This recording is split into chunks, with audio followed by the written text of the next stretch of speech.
Good morning student, कैसे हैं आप सब लोग। आशा करता हूँ कि अच्छे ही होंगे। जैसा कि आप सब लोगों को पता है कि हमारी हिस्ट्री की सीरीज चल रही थी और हिस्ट्री की सीरीज में हम नवपाषाण काल पर पहुंच चुके थे। तो आज हम पढ़ेंगे आपका आज का जो हमारा टॉपिक है नवपाषाण काल। देखते हैं तो हमारे नवपाषाण काल में क्या क्या नई नई चीजें हुई, मनुष्य ने कहाँ तक विकास कर लिया था। तो ये सारी चीजें देखेंगे आज हम नवपाषाण काल में। तो शुरू करते हैं अब आपका नवपाषाण काल। तो देखिए, जैसे कि हमने अभी तक जितने भी चीजें पढ़ी, पूरा पाषाण काल, पाषाण काल, उन सब के बारे में, तो हमने पहली चीज क्या देखी थी, उनका काल देखा था, कब से कब तक चले, भारत के संदर्भ में और विश्व के संदर्भ में देखा था हमने। तो यही चीज हम कहाँ करेंगे, आपका नवपाषाण काल के साथ भी करेंगे।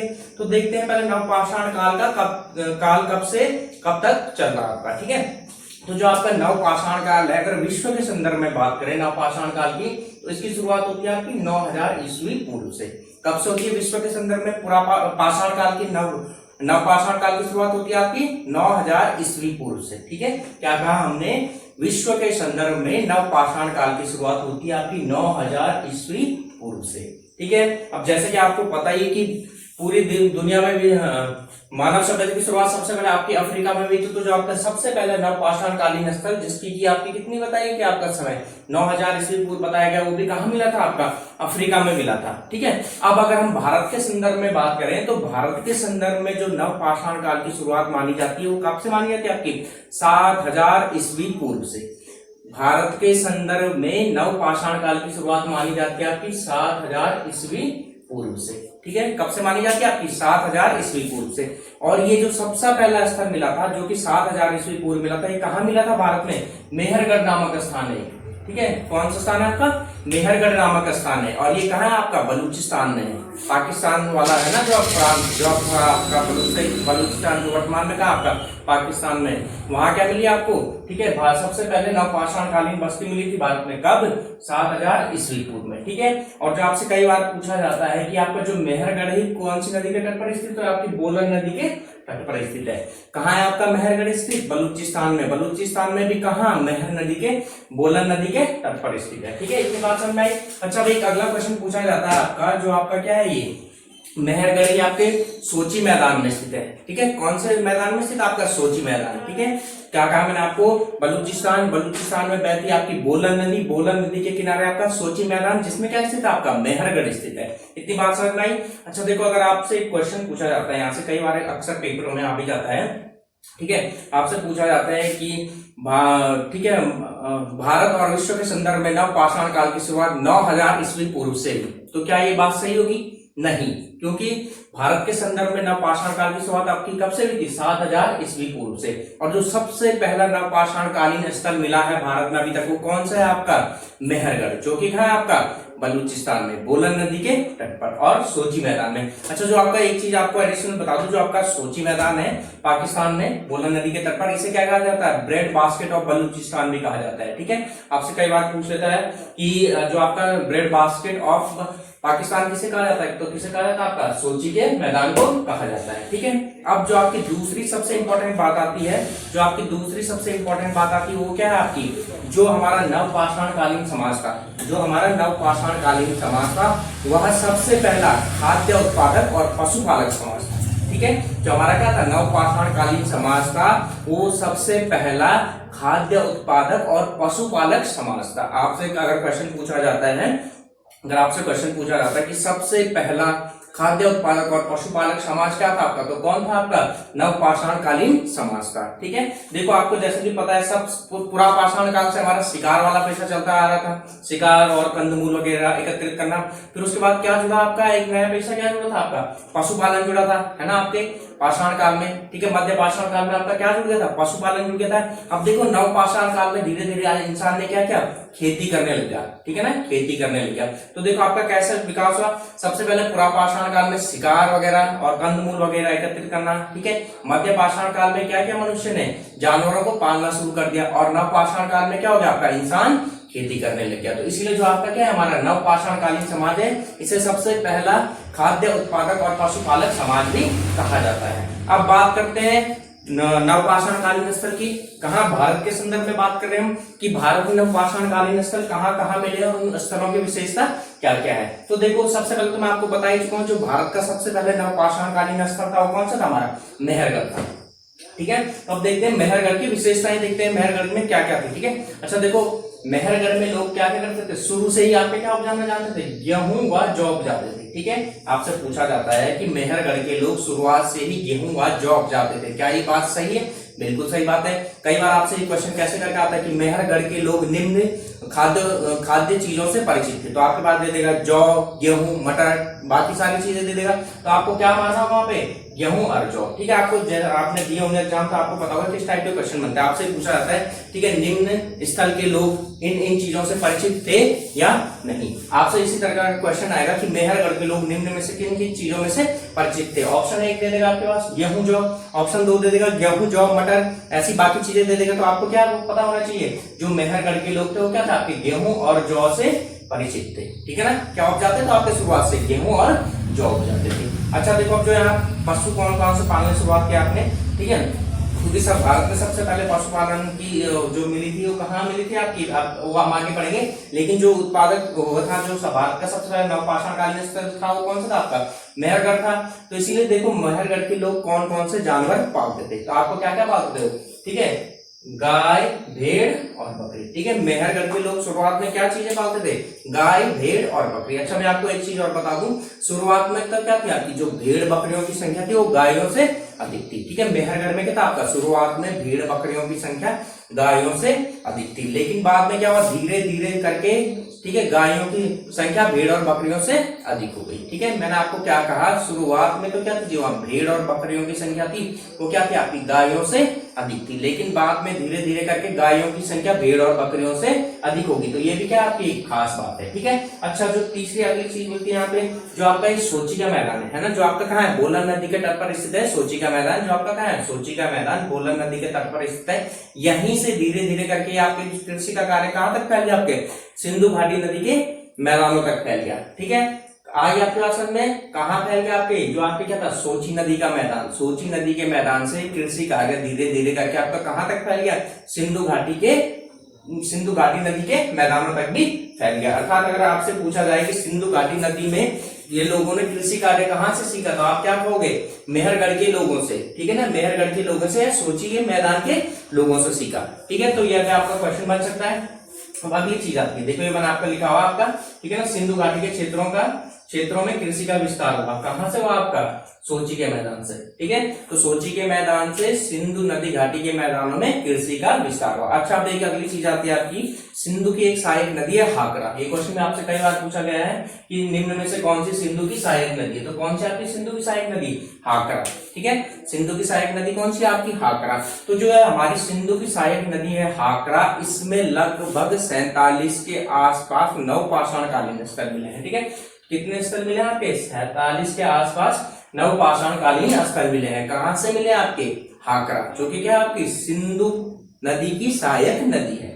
अच्छा जो अगला एक महत्वपूर्ण डेवलपमेंट हुआ आपका नवपाषाण काल में, वो क्या था आपका, चौक की जानकारी। चौक जिसमें कुम्हार क्या करता है, आपके बर्तन बनाते हैं। ठीक है, चौक की जानकारी। अच्छा देखो जब 5000 ईस्वी पूर्व तक तो लोगों को क्या थी, चौक की जानकारी नहीं थी कुम्हार को, तो बर्तन बनाते थे, तो बर्तन इतनी आसानी से नहीं बनते थे, बहुत मेहनत लगती थी। लेकिन जब क्या होता है आपके 4500 ईस्वी के आसपास, है ना, 4000 ईस्वी में, 4000 ईस्वी पूर्व में, ठीक है, 4500 ईस्वी पूर्व में, क्या कहा मैंने आपको, 4500 ईस्वी पूर्व में, जब क्या होगा 4500 ईस्वी पूर्व में कुम्हार को चौक की जानकारी होगी। कौन से काल में, नवपाषाण काल में। आपसे कई बार पूछा जाता है कि जो कुम्हार ने चौक का प्रयोग सर्वप्रथम किस काल में किया था, किस काल में किया था आपका, नवपाषाण युग में किया था। और कब किया था आपका, 4500 ईस्वी पूर्व में। ठीक है, जब 4500 ईस्वी पूर्व में क्या होगी, कुम्हार को चौक की जानकारी होगी, तो बर्तन बड़ी तेजी से बनने लगे। ठीक है ना, क्या होने लगे, बर्तन बड़ी तेजी से बनने लगे और अलग अलग टाइप के बर्तन बनने लगे। तो यहाँ से जो आपका इंपॉर्टेंट क्वेश्चन बनता है, आपसे पूछा जाता है कि कुम्हार ने सर्वप्रथम चौक का प्रयोग कौन से काल में किया, तो कौन से काल में किया था, कौन से काल में, नवपाषाण काल में। आपसे कई बार पूछा जाता है कि जो कुम्हार ने चौक का प्रयोग सर्वप्रथम किस काल में किया था, किस काल में किया था आपका, नवपाषाण युग में किया था। और कब किया था आपका, 4500 ईस्वी पूर्व में। ठीक है, जब 4500 ईस्वी पूर्व में क्या होगी, कुम्हार को चौक की जानकारी होगी, तो बर्तन बड़ी तेजी से बनने लगे। ठीक है ना। क्या होने लगे, बर्तन बड़ी तेजी से बनने लगे और अलग अलग टाइप के बर्तन बनने लगे। तो यहाँ से जो आपका इंपॉर्टेंट क्वेश्चन बनता है, आपसे पूछा जाता है कि कुम्हार ने सर्वप्रथम चौक का प्रयोग कौन से काल में किया। तो कौन से काल में किया था आपका, नवपाषाण काल में। और आपसे अगर समय पूछ लेते तो समय क्या है आपका 4500 ईस्वी पूर्व में। ठीक है, ये भी क्या थी आपकी एक खास बात थी। अब आते हैं हम नवपाषाण काल का दूसरा स्थल की बात करते हैं। ठीक है, नवपाषाण काल का दूसरा स्थल है हमारा बुर्जहोम। दूसरा स्थल कौन सा हमारा, बुर्जहोम, जो कि कहाँ स्थित है आपका कश्मीर में। पहला कौन सा था हमारा मेहरगढ़, ठीक है, दूसरा आता हमारा बुर्जहोम। बुर्जहोम कहाँ स्थित है हमारा कश्मीर में, ठीक है, कश्मीर में स्थित। अच्छा देखो, इसका नाम बुर्जहोम क्यों पड़ा, क्योंकि आप भुर्ज नामक पेड़ के वृक्ष पाए जाते थे। क्योंकि यहाँ क्या थे आपके भुर्ज नामक पेड़ के वृक्ष पाए जाते थे, इसलिए इस जगह का नाम क्या पड़ा आपका, बुर्जहोम पड़ा। अच्छा देखो, जो बुर्जहोम की खास विशेषता थी, बुर्जहोम की खास विशेषता क्या थी, गर्तावास। गर्तावास मतलब जो यहाँ के लोग रहते थे वो क्या करते थे, आपके जमीन के अंदर गड्ढे बनाते थे और उसमें जाके अपना घर वगैरह बनाते थे और वहां जाके रहते थे। मतलब जमीन के नीचे अंडरग्राउंड घर हुआ करते थे। आपसे कई बार क्वेश्चन पूछा भी गया है कि बुर्जहोम की खास विशेषता क्या है। तो क्या है आपकी बुर्जहोम की खास विशेषता, कि वहां क्या होता है आपके गर्तावास पाए जाते हैं, अर्थात अंडरग्राउंड घर पाए जाते हैं। कहाँ पाए जाते हैं आपके बुर्जहोम में, जो कि कहाँ है आपका कश्मीर में स्थित है। ठीक है ना, ये इसकी खास विशेषता। और आपसे कई बार क्वेश्चन ऐसा भी पूछा गया है, निम्न में से कौन से नवपाषाण कालीन स्थल में गर्तावास पाए जाते हैं। तो कहाँ पाए जाते हैं आपके बुर्जहोम में पाए जाते हैं। कौन सा स्थल आपका बुर्जहोम, ठीक है।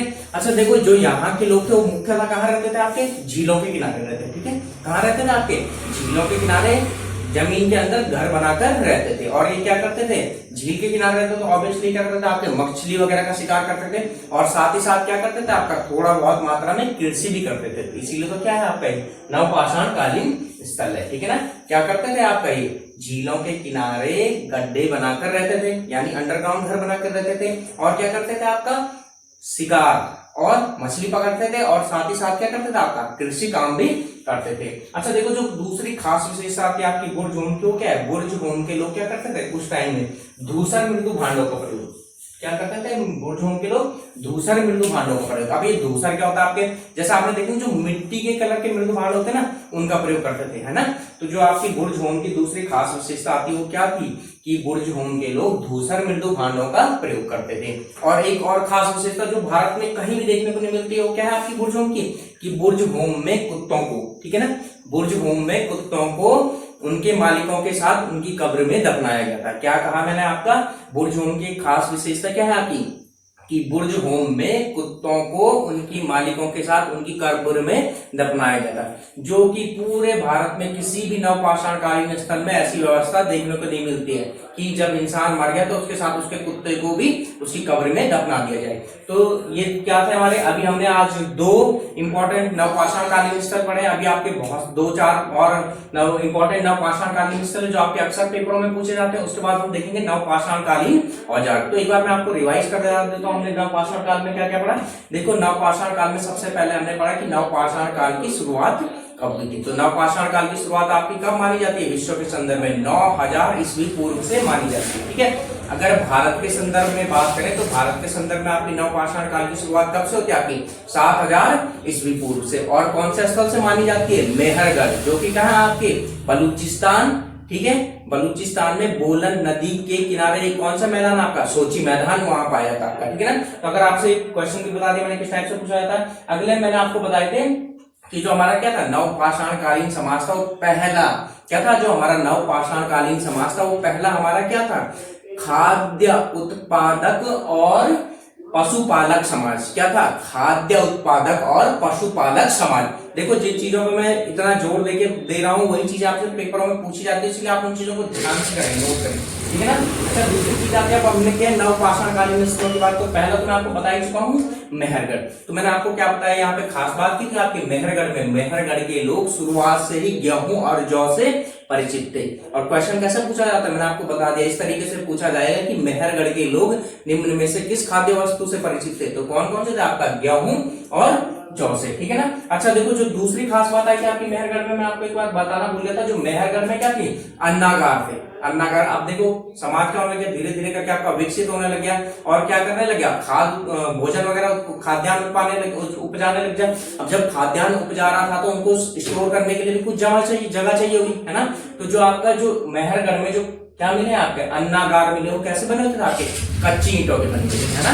ये बात समझ में आई आपके, जो मेहरगढ़ में अन्नागार मिले कैसे होते थे आपके, कच्ची ईंटों के बने होते थे। अगली चीज मैंने आपको क्या बताया, मेहरगढ़ से ही सिंधु नदी घाटी में क्या हुआ आपका, कृषि का विस्तार हुआ। ठीक है, और ये क्या है आपकी सिंधु की सहायक नदी है हाकरा, जिसमें आपके क्या होते हैं 47 नवपाषाण कालीन स्थल पाए जाते हैं। और नवपाषाण काल में ही 4500 ईस्वी पूर्व के आसपास क्या हुई आपकी, कुम्हार ने चौक की खोज की, जिसके कारण आपके क्या होने, बर्तन बड़ी तेजी से बनने लगे। फिर अगला इंपॉर्टेंट स्थल बताया हमने आपको, अगला इंपॉर्टेंट स्थल कौन सा बताया, बुर्ज होम। बुर्ज होम का मतलब क्या आपका, बुर्ज पेड़ों का घर, और ये कहाँ आपका, कश्मीर में। यहाँ की खास बात क्या थी आपकी, यहाँ के लोग जमीन के अंदर घर बना के रहते थे, अंडरग्राउंड घर बनाकर रहते थे। ठीक है ना। और दूसरी खास बात क्या बताई थी मैं आपको बुर्ज होम की, कि यहाँ के लोग क्या करते आपके धूसर मृदु भांडों का प्रयोग करते थे। तो आपसे क्वेश्चन ऐसा पूछा जाएगा, निम्न में से किस नवपाषाण कालीन स्थल के लोग धूसर मृदु भांडों का प्रयोग करते थे, तो आप क्या बताओगे वहां पे, बुर्ज होम। ठीक है ना। और दूसरी सबसे खास विशेषता क्या बताई मैंने आपकी, 3 खास विशेषताएं जो आपकी अक्सर कहां से पूछी जाती है आपकी, बुर्ज होम से। पहला गर्तावास कहां, बुर्ज होम। दूसरा धूसर मृदु भांडों का प्रयोग कौन से नवपाषाण कालीन स्थल पर होता था, कौन सा था आपका, बुर्ज होम। तीसरा क्या आता है आपका, कि ऐसा भारत में कौन सा नवपाषाण कालीन स्थल है जहां उसके मालिकों के साथ उनके कुत्तों को उनकी कब्र में दफनाया गया है, तो कौन सा आपका, बुर्ज होम। ठीक है। अब इसके बाद पढ़ेंगे हम नेक्स्ट वीडियो में गुफाकार पढ़ेंगे, आपका टिकली हल पढ़ेंगे, गुजरा मास्की, ये सब भी क्या हमारे नवपाषाण कालीन स्थल है, इनके बारे में देखेंगे, इनकी विशेषताएं देखेंगे, और क्या देखेंगे हम उसके बाद नवपाषाण कालीन औजार देखेंगे। तो आशा करता हूं कि आपको एक वीडियो पसंद आएगा। धन्यवाद।